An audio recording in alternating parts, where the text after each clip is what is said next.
In this video, I show you how I replaced a leaking coolant expansion tank. Look closely and you can see a crack in the plastic where the tubing attaches.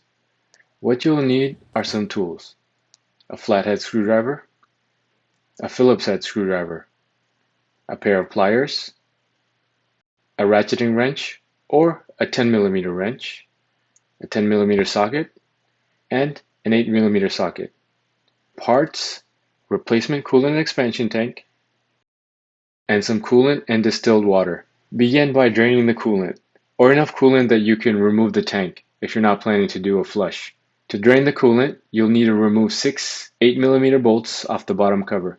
If you can fit your hand underneath, you don't need to lift the car. Use a flathead to drain the coolant from the drain valve and close it once it's drained. To help drain quicker, remove the cap from the coolant tank. Return back to the top to remove the air inlet tube so you have more room to work with. This just pulls back and out. Grab the Phillips head and unscrew the clamp that attaches the overflow tubing to the tank. Once you've unscrewed that, you can just pull it back. You might need to use a flathead to pry it off if the tube is old. Head near the top left of the tank.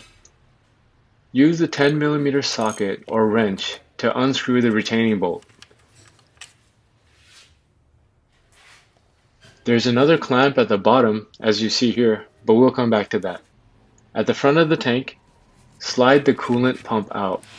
It slides up and out pretty easily. Make sure you remove the electrical cables as well. Unplug the sensor by pressing on the clip vertically and pulling it out. You can now pull the coolant tank up with a little bit of force, since the tank has a grommet at the bottom.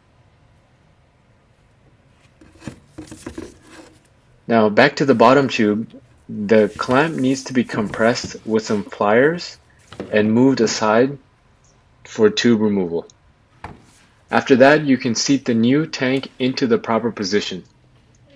I started with the bottom tube and reattached the clamp. From there, I made sure the grommet was positioned, as well as the rear plastic slot where the tank attaches to the firewall.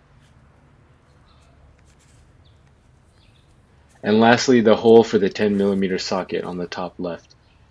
Once positioned, I pressed the tank down with a little bit of force and heard an audible click.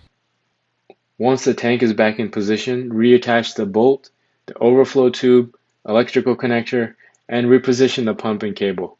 And don't forget to refill the coolant that you removed. I hope you liked this video. Please give it a thumbs up if it helped you and so others can see it. And don't forget to subscribe to the channel. Thank you.